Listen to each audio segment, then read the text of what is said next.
Dans un petit village africain, vivait une femme nommée Amara, belle et élégante. Elle était fiancée à Jack, un homme au cœur pur, travailleur et dévoué. Jack, depuis longtemps, rêvait d'une vie paisible avec Amara, espérant que leur union serait le début d'une nouvelle aventure. Amara, malgré son amour pour Jack, possédait une nature égoïste et orgueilleuse.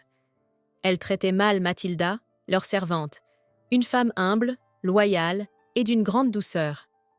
Mathilda supportait les mauvais traitements d'Amara en silence, ne répondant jamais à ses injustices par la colère. Chaque jour, elle accomplissait ses tâches avec dévotion, gagnant peu à peu l'admiration de Jack. Au fil du temps, Jack ne put s'empêcher de remarquer la bonté de Mathilda et la pureté de son cœur. Il commença à ressentir pour elle un amour sincère, un amour qui dépassait celui qu'il éprouvait pour Amara, dont les imperfections devenaient de plus en plus évidentes. Un jour, alors que Jack réfléchissait à la direction de sa vie, il découvrit un lourd secret. Amara le trompait avec un autre homme nommé Eric. Jack, profondément blessé, ne savait plus que faire. Il décida cependant de ne pas révéler immédiatement sa découverte, cherchant un moyen de sortir dignement de cette relation. Entre-temps, Eric, le nouvel amant d'Amara, se révéla être un homme sans scrupules. Il vola une somme de 5 millions de francs à l'entreprise pour laquelle il travaillait.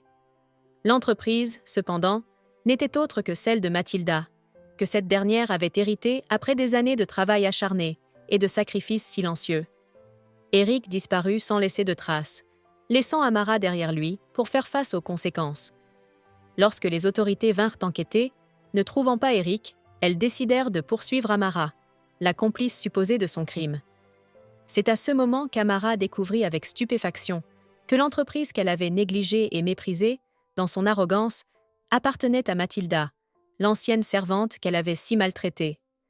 N'ayant aucun moyen de rembourser les 5 millions, Amara fut contrainte de travailler comme domestique pour Mathilda et Jack, le temps que la justice retrouve Eric. Elle se retrouva donc dans la même situation que Mathilda des années auparavant, servant ceux qu'elle avait autrefois dominés. Mathilda, blessée par les traitements passés d'Amara, décida de lui infliger ce qu'elle avait elle-même subi. Amara, réduite à une position de servitude, commença à goûter à l'humilité et à réaliser les conséquences de ses actions passées. Le poids de la honte et du regret écrasait Amara chaque jour. Elle tentait de demander pardon à Mathilda, mais cette dernière restait froide, ne lui accordant aucune considération. C'était une période difficile pour Amara, qui voyait à quel point elle avait dévié de ses valeurs et de ce qu'elle aurait pu être. Cependant, le destin n'en avait pas fini avec elle. Après des mois de recherche, Eric fut finalement arrêté par la police, innocentant Amara. Libérée de ses dettes, elle n'était cependant pas libérée de la honte qui pesait sur elle. À ce moment-là, elle comprit enfin la profondeur de ses erreurs et demanda sincèrement pardon, non seulement à Mathilda, mais aussi à elle-même. Quant à Jack et Mathilda, leur amour, né de la bonté et de la sincérité, devint plus fort et plus serein. Ils construisirent ensemble une vie basée sur la compassion, le respect et la patience.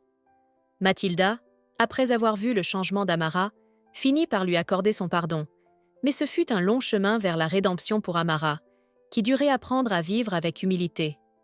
Cette histoire met en lumière l'importance de la bonté, du respect des autres, et la manière dont la vie peut nous enseigner des leçons inattendues, souvent à travers nos propres erreurs. N'oubliez pas de partager cette vidéo avec vos amis et votre famille. Et bien sûr, abonnez-vous à notre chaîne pour ne pas manquer nos prochaines histoires enrichissantes. Merci pour votre soutien et à très bientôt pour de nouvelles aventures.